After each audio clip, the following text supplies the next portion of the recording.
요즘 뉴스를 듣다 보면 참 안타까운 뉴스들을 종종 듣게 됩니다.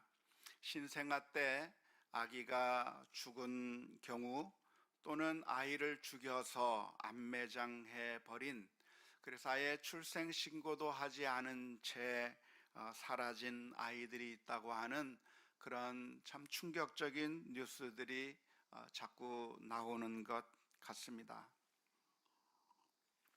부모가 자식을 버리는, 그런 인륜을 저버린 그런 끔찍한 일들이 실제로 있는데, 그것이 한두 건이 아니라 알려지지 않았을 뿐이지 정말 우리나라에 만연해 있는 것처럼 보여지는 그런 뉴스를 들을 때마다 참 충격적이기도 하고 마음이 아프기도 합니다. 어떻게 그런 일들이 벌어지게 되었을까? 우리가 그 상황에 있는 사람들을 함부로 욕하거나 비난할 것은 아니겠지만 참 안타까운 일이 아닐까 싶습니다. 그런데 오늘 우리가 읽은 로마서 11장 1절 말씀에서는 바울 사도가 질문을 던지면서 오늘 본문의 말씀을 시작합니다.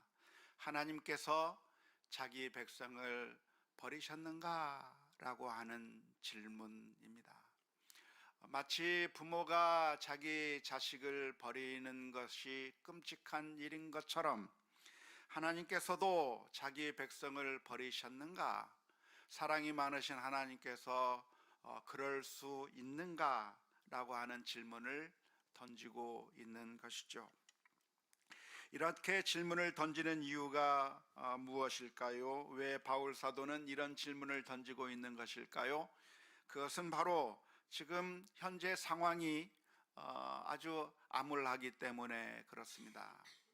예수님께서 십자가에 못 박혀 죽으심으로 말미암아 우리들의 죄를 씻으시고, 그리고 장사 지낸 바 되었지만 부활하셔서 모든 인류의 구원자가 되셨다고 하는 이 놀라운 기쁨의 소식이 우리들에게 전해졌지만, 예수님을 믿는 것을 통해서만 우리가 구원을 받게 되는 이 놀라운 구원의 복음의 소식이 있는데, 그런데 그 복음을 누가 받아들이고 있는가? 이방인들은 열심히 받아들이고 있는 겁니다. 전에 하나님의 백성이 아니라고 했던 이방인들은 그 복음을 잘 받아들이고 있는 반면에, 하나님께서 선택한 민족이라고 했던 유대인들은 그 복음을 거부하고 있는 겁니다. 예수님을 믿지 않고 있는 겁니다. 이 상황이 바울 사도에게는 정말 딜레마가 되고 있는 것입니다. 하나님의 선택된 우리 동포, 우리 민족, 그 민족은 복음을 거부하면서 지옥을 향해서 달려가고 있는 반면에, 이방인들은 그 복음을 받아들이고 있는 그 현상을 보면서 바울 사도의 그 심정 가운데 질문이 던져지는 겁니다. 과연 하나님께서 우리 민족을 버리셨는가? 하나님의 선택된 민족인 유대인들을 하나님께서 버리셨는가? 자기 백성을 하나님께서 버리셨는가? 라고 하는 그런 질문을 던지게 되는 것입니다. 지금 복음을 받아들이고 있는 사람들은 이방인들이 열심히 복음을 받아들이고 있지만, 유대인들은 마음을 닫아버렸습니다. 광팍하게 하면서 복음을 거부하고 있기 때문에 바울 사도가 이런 질문을 던지고 있는 것입니다. 하나님께서 이스라엘을 버리신 것인가? 하나님께서 선택한 그 민족을 포기하셨는가? 라고 하는 질문을 던지고 있는 것인데요, 이러한 질문을 던지는 또 다른 이유가 있다고 한다면, 바울 사도가 그만큼 그 자기 민족, 자기 동포들을 정말로 사랑했기 때문에 그렇습니다. 자기 동포가 망하는 것을, 자기 민족이 멸망당하는 것을 그냥 가만히 두고 볼 수 없기 때문에 이런 질문을 던지는 것이죠. 마치 우리 아버지, 어머니의 마음과 같다고 할 수 있겠습니다. 우리 부모님들이 자식들을 참 사랑하는데, 이 자녀들이 하나님의 뜻 가운데서 자라면서 믿음의 길을 걸어갔으면 좋겠고, 하나님의 자녀가 되었으면 좋겠고, 함께 천국에 갔으면 좋겠다고 하는 그런 소망이 우리 부모님들의 마음 가운데 있는데, 우리 자녀들을 보면 자꾸만 다른 길로 가는 거예요. 이제는 믿음을 잃어버린 것 같아요. 교회 가기를 싫어하고 예배드리기를 거부하고 이제 세상 길로 가고 있는 그 우리 아이들의 모습을 보면서 부모의 마음이 답답한 겁니다. 하나님께서 우리 자녀를 버리셨습니까?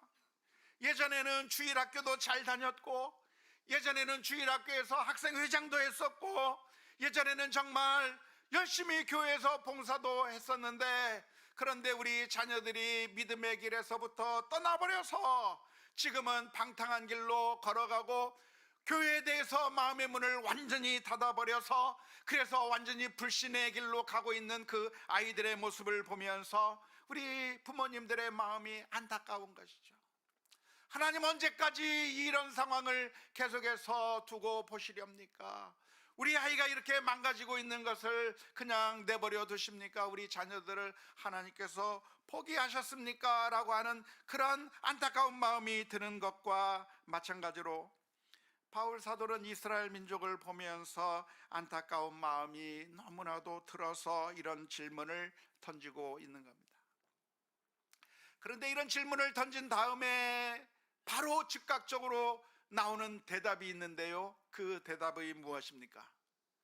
그럴 수 없느니라. 하나님께서 버리셨는가?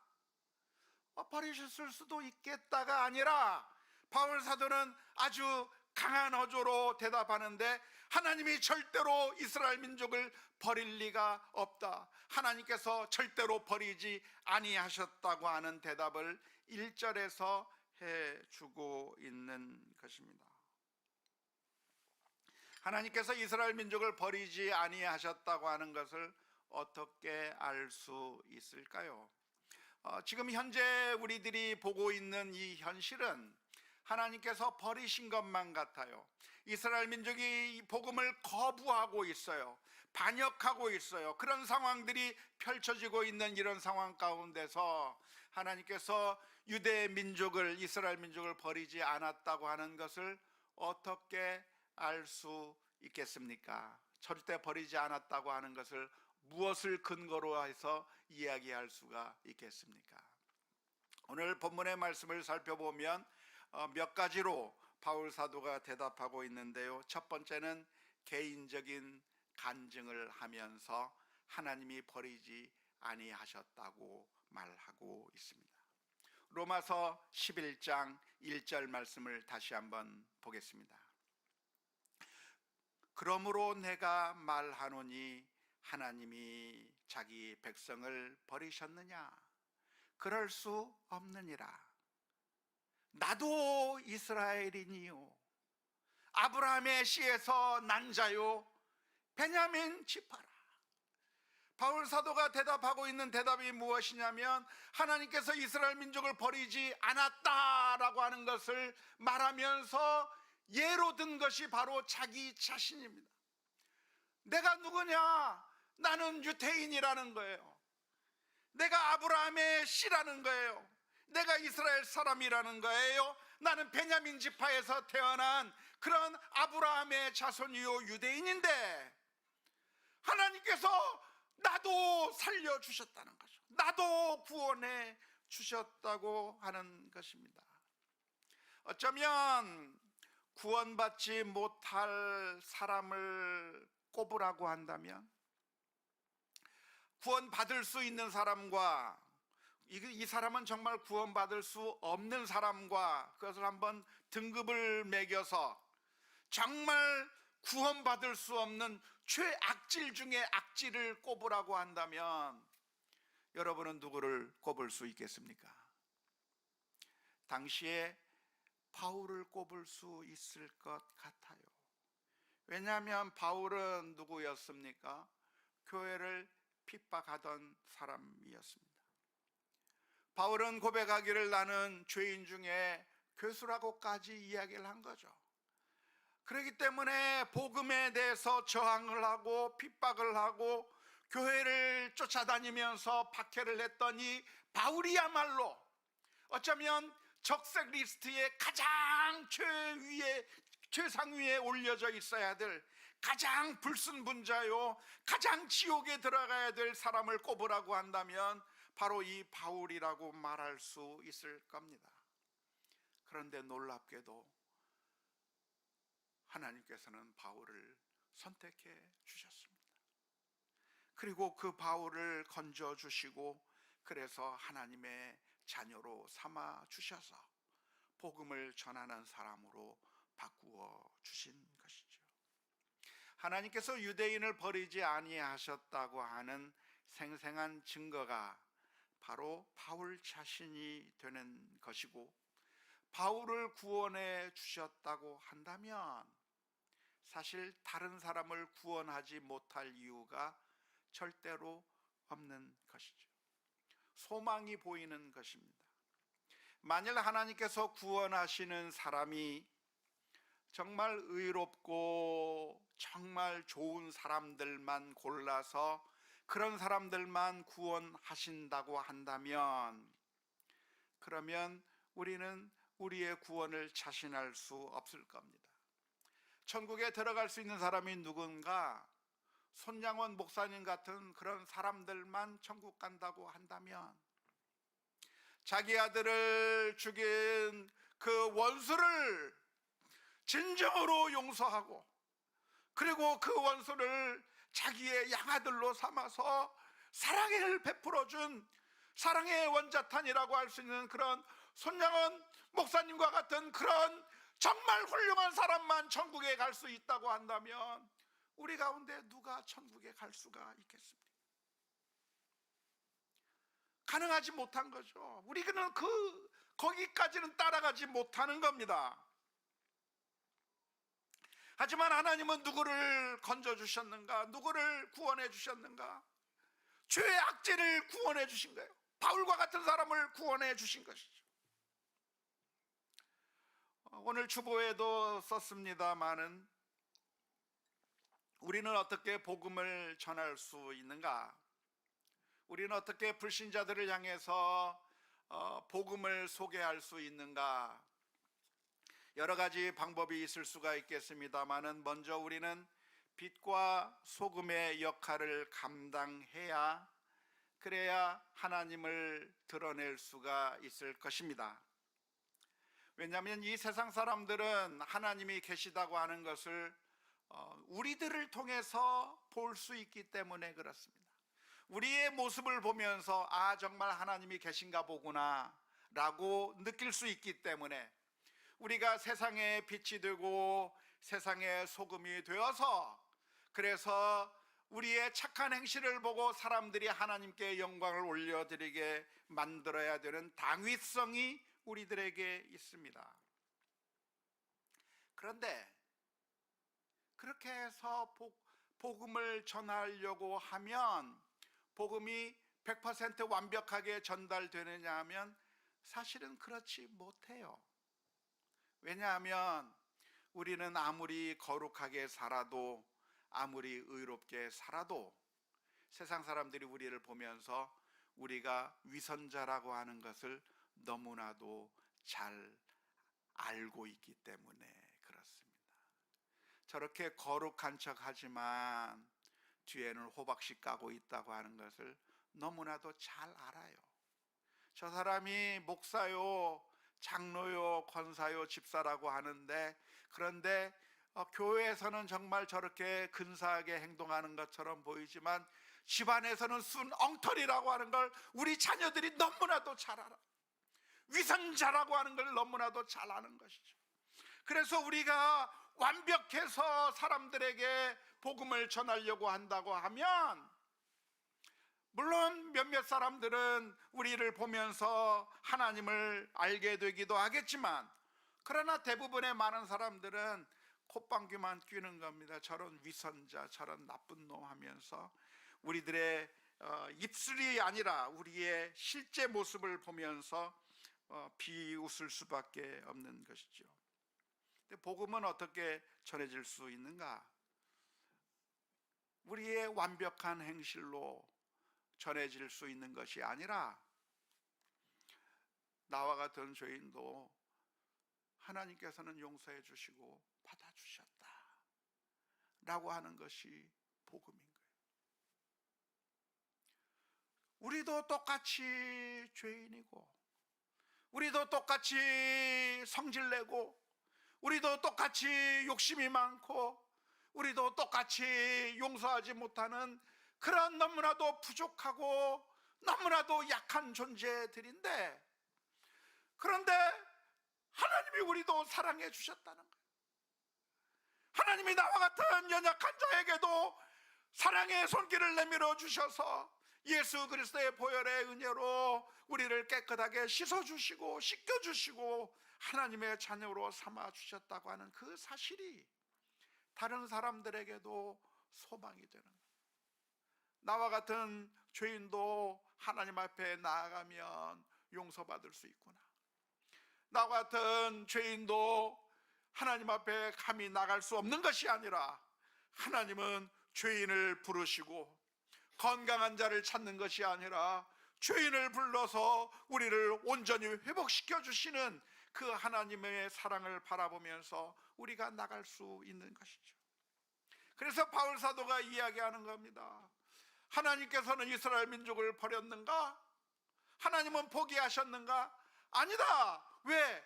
나 같은 죄인도, 이스라엘 민족 가운데 가장 악질인 나도 하나님께서 사랑해 주셨다고 한다면 우리 민족에게 소망이 없는 것이 아니라 소망이 있는 것이고, 하나님께서는 그들도 받아주실 거라고 하는 말씀을 오늘 첫 번째 이유로 이야기하고 있는 것입니다.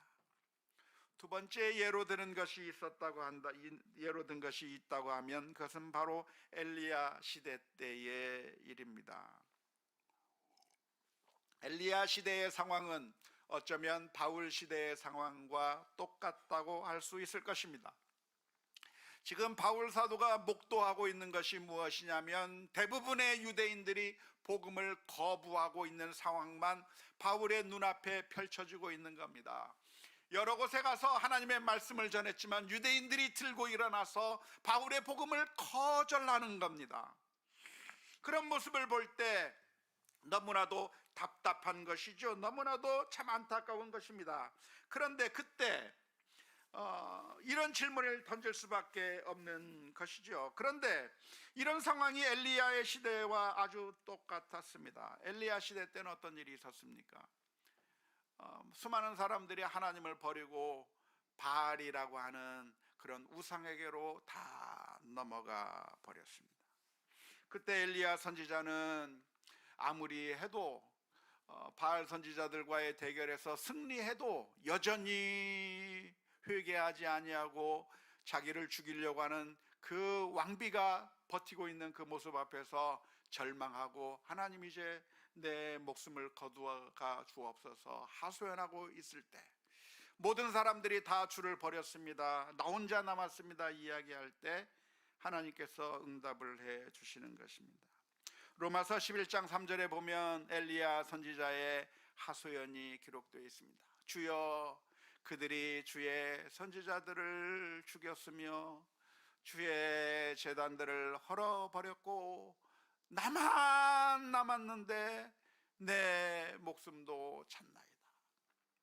완전히 다 하나님을 배반해버리고 맙니다. 완전히 다 주님을 다 거역하는 그런 배반의 길로 가버렸습니다. 나 혼자 남았고 나도 죽기 바로 일보 직전입니다. 그렇게 하소연할 때 주어진 하나님의 응답이 로마서 11장 4절의 말씀입니다. 그에게 하신 대답이 무엇이냐? 내가 나를 위하여 바알에게 무릎 꿇지 아니한 사람 7,000명을 남겨두었다 하셨으니. 지금 엘리야의 눈앞에는 모든 사람들이 다 하나님을 반역한 것처럼 보였지만, 그러나 하나님께서 말씀하신 것은 네가 보지 못하지만 이곳저곳에 참으로 하나님을 찾는 자, 참으로 신실한 자들이 7천 명이나 남아 있다고 말씀해 주신 것입니다. 어쩌면 악한 시대에는 악한 사람들이 날뛰기 때문에 정말 절망적인 것처럼 보이게 될 것입니다. 어쩌면 지금 이 시대가, 우리가 살아가는 이 시대가 바로 그런 시대일 것만 같습니다. 의인들은 다 사라져버리고 의인들은 다 망해버린 것 같고, 황당한 일들이 우리 사회에서 벌어지면서 뻔뻔하게 마음대로 악을 행하고 죄악을 행하면서 악을 행하는 그런 사람들이 판을 치고 있는 모습을 보면 이 세상이 완전 다 썩어버린 것만 같아요. 이 세상이 완전 악에 의해서 지배를 당한 것만 같아요. 모든 의인들은 사라져버렸고 모든 기관에 악한 사람들만 다 남아버린 것만 같은 현실들이 우리들의 눈앞에 펼쳐지고 있는 겁니다. 하지만 우리가 보아야 할 것은 하나님께서는 믿음의 사람들을 남겨놓으시고 의인들을 남겨놓으셨다는 것이죠. 강호의 고수들이 있다고 하는 말처럼 하나님께서 남겨놓은 자들이 이곳저곳에 흩어져 있다고 하는 사실을 아는 것은 정말로 중요합니다. 보이는 것이 전부가 아니라 사실은 하나님의 사랑은 도처에 널려져 있는 것이고, 그 하나님의 은혜 가운데 믿음으로 신실하게 고군분투하면서 살아가는 사람들이 널려 있고, 하나님께서 남겨놓은 의인들이, 하나님께서 남겨놓은 믿음의 사람들이 있다고 하는 사실을 바라보는 것은 정말 중요합니다. 우리들은 매 주일마다 예배를 드리는데요, 우리가 매 주일마다 하나님 앞에 나와 예배를 드리는 것이 중요하고 아주 유익한 이유가 무엇입니까? 왜냐하면 이 주일마다 하나님 앞에 나와 예배하면서 우리는 하나님의 은총을 체험하기 때문이기도 하지만, 또 하나의 유익이 있다고 한다면 우리 믿음의 식구들을, 믿음의 동료들을 눈으로 확인하는 유익이 있습니다.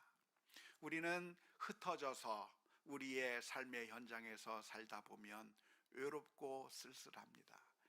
믿음의 길을 지키면서 간다고 하는 것이 너무나도 힘들고, 나 혼자 이렇게 고군분투하고 나 혼자 이렇게 살다가 나 혼자 망하는 것처럼 그렇게 생각되고, 믿음으로 살아가는 것이 아무런 의미가 없는 것처럼 생각될 수가 있는 겁니다.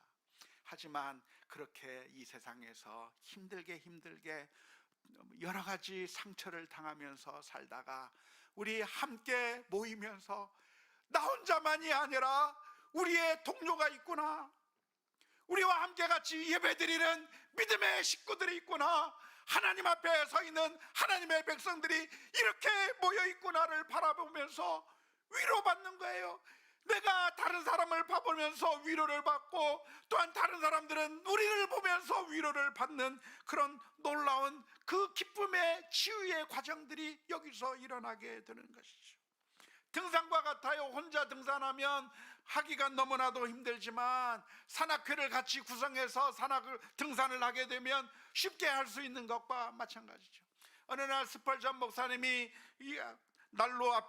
벽난로 앞에서 가만히 쉬고 있는데 어떤 청년이 찾아와서 질문을 던졌습니다. 목사님, 우리가 굳이 같이 모여서 예배드릴 이유가 뭐가 있겠습니까? 우리가 그저 하나님의 말씀을 보고 읽고 그리고 기도하고, 하나님이 어디든지 계시니까 그저 내가 개인적으로 신앙생활 잘하면 되는 것이지, 굳이 교회에 와서 다른 성도들하고 싸우고 다투고 또 부딪히면서 아프고 상처받고, 교회에 오면 행복한 것이 아니라 더 마음이 상해서 돌아가는 그런 일들이 많은, 이런 흠이 많은 이 교회에 와서 우리가 신앙생활 할 필요가 어디 있겠습니까? 그저 조용히 나 혼자 집에서 편안하게 신앙생활 하는 것이 낫지 않겠습니까? 라고 질문을 던졌습니다.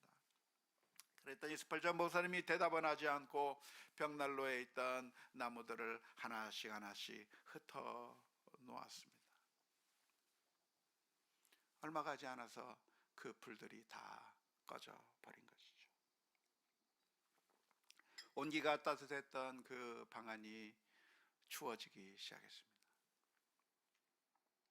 나무가 홀로 있으면 타는 것이 아니라 꺼져버리고 힘을 잃어버리듯이 함께 모여서 열을 같이 내는 것이 옳은 것처럼 우리가 함께 모여서 신앙생활을 해야 될 이유는 교회에서 사람들과 부딪히면서 아픔도 있고 상처도 있고 함께 모이는 것 자체가 사실은 많은 아픔과 상처를 줄 수 있는 가능성들이 있지만 그런 것들 외에도 엄청난 영적인 유익이 있는 것이라고 말씀해 주었다고 하는 일화가 있습니다. 오늘 우리는 믿음의 사람들이 보이지 않는다고 해서 낭망할 것이 아닙니다. 악인들이 판을 치고 불신자들이 판을 치고 있는 세상 가운데서 우리가 낭망할 것이 아니라 사실은 하나님께서 버리지 아니하셨고 수많은 유대인들이 지금도 주님을 사랑하고 주님에게로 돌아온 수많은 믿음의 사람들이 있다고 하는 이야기를 알아야 할 것입니다. 실제로 바울 사도는 나중에 예루살렘으로 여행을 하게 되었는데요. 예루살렘으로 여행하려고 했을 때 수많은 사람들이 바울 사도를 말렸습니다. 지금 예루살렘에 가면 죽을지도 몰라요. 잡혀가게 될 겁니다. 이렇게 결박되어서 아주 큰 일을 당할 수 있으니 예루살렘에 가지 말라고 수많은 사람들이 권면을 했습니다. 하지만 바울 사도는 아니다, 내가 죽는 한이 있더라도 예루살렘에 가서 복음을 전하고 싶다, 내가 그곳에 가고 싶다고 말하고 죽음을 각오하고서 예루살렘에 갔어요. 결국 거기서 잡혀가지고 로마로 압송당하게 되었는데요. 예루살렘에 갔을 때 바울 사도가 발견한 것이 있습니다. 무엇을 발견했을까요? 사도행전 21장 19절에서 20절 말씀에 보면 이렇게 기록합니다. 바울이 무난하고 하나님이 자기 사역으로 말미암아 이방 가운데서 하신 일을 낱낱이 말하니 그들이 듣고 하나님께 영광을 돌리고 바울더러 이르되 형제여, 그대도 보는 바에 유대인 중에 믿는 자 수만 명이 있으니 다 율법의 열성을 가진 자라. 유대인들이 다 버린 줄 알았는데 수만 명이 믿고 있는 것을 본 거예요.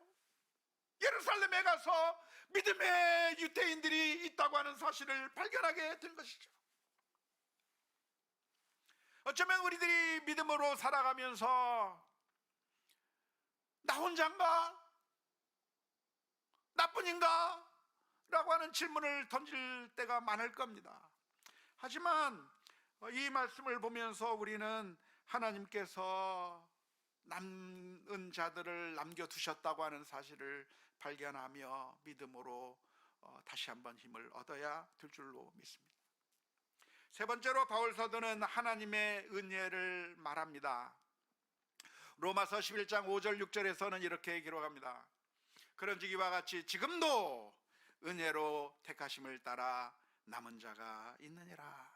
만일 은혜로 된 것이면 행위로 말미암지 않음이니 그렇지 않으면 은혜가 은혜되지 못하느니라.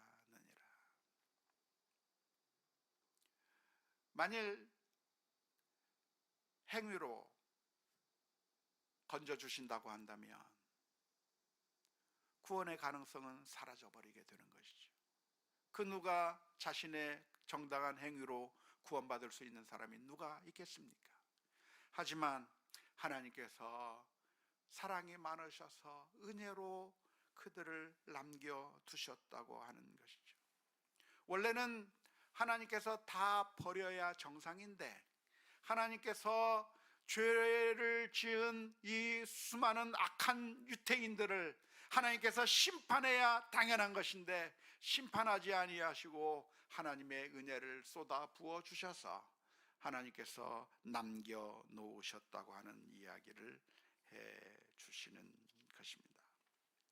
물론 우리가 오해하지 않아야 됩니다. 종종 로마서에 있는 이 말씀, 특별히 9장, 10장, 11장의 말씀을 오해해서, 그러니까 혈통적 유대인들이 어떤 하나님의 특권을 받은 것인 양 그렇게 착각하는 기독교 일부 사람들이 있습니다.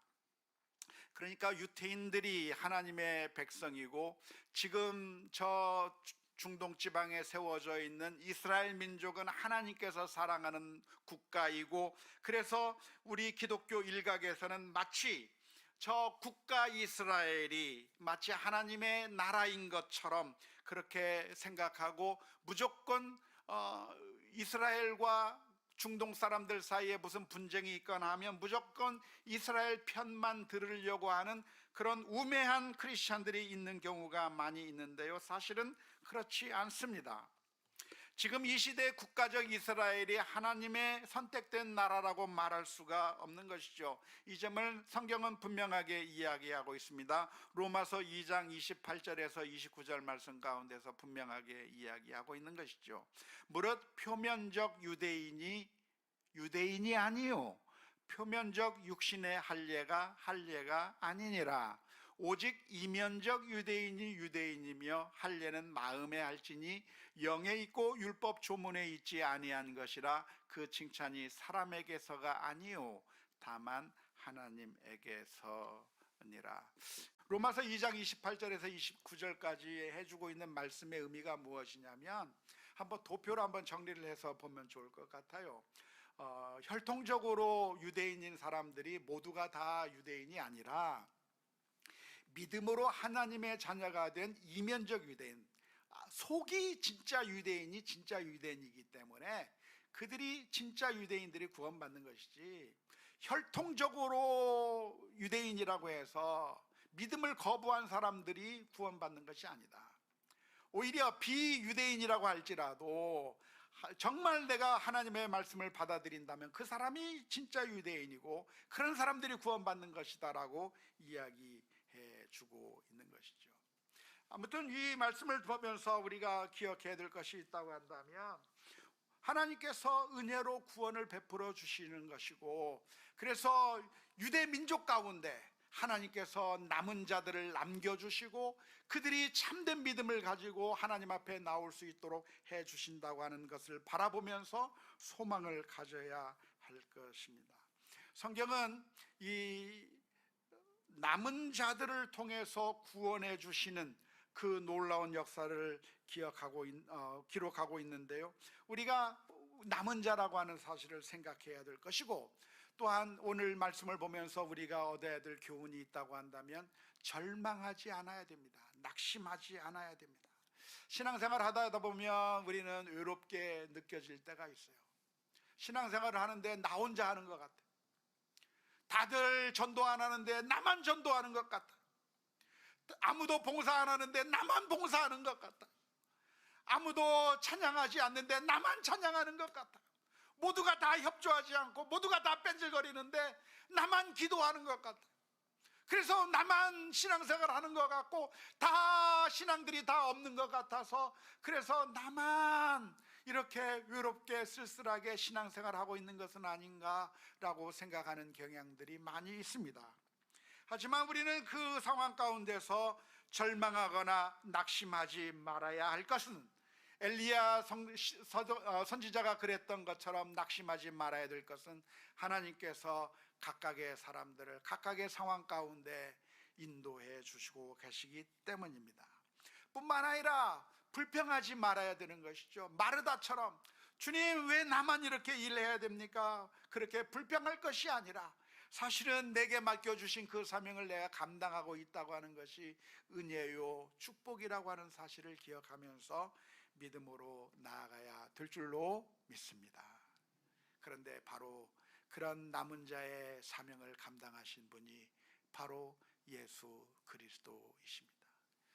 하나님께서 아브라함을 통해서 약속해 주셨던 그 약속들이 이스라엘 민족에게로, 유대 지파에게로, 또한 다윗 왕조에게로 그리고 남은 자들로 이어져서 결국 유일하게 남은 한 남은 자가 바로 예수 그리스도이신데, 그분께서 우리들을 위하여 십자가를 지심으로 말미암아 모든 죄를 용서해 주시고, 그래서 우리들에게 은혜를 베풀어 주셨습니다. 모두가 다 주님을 배반하고 다 잘못된 길로 갔을 때 주님께서는 친히 자신에게 맡겨주신 그 사명을 가지고 십자가에서 피 흘려 주심으로 말미암아 우리를 구원해 주셨다고 하는 사실을 기억하면서, 오늘 또 감사함으로 하나님의 은혜가 크다라고 하는 사실을 기억하며 나아가는 우리 모두가 다 될 수 있기를 주님의 이름으로 축원합니다.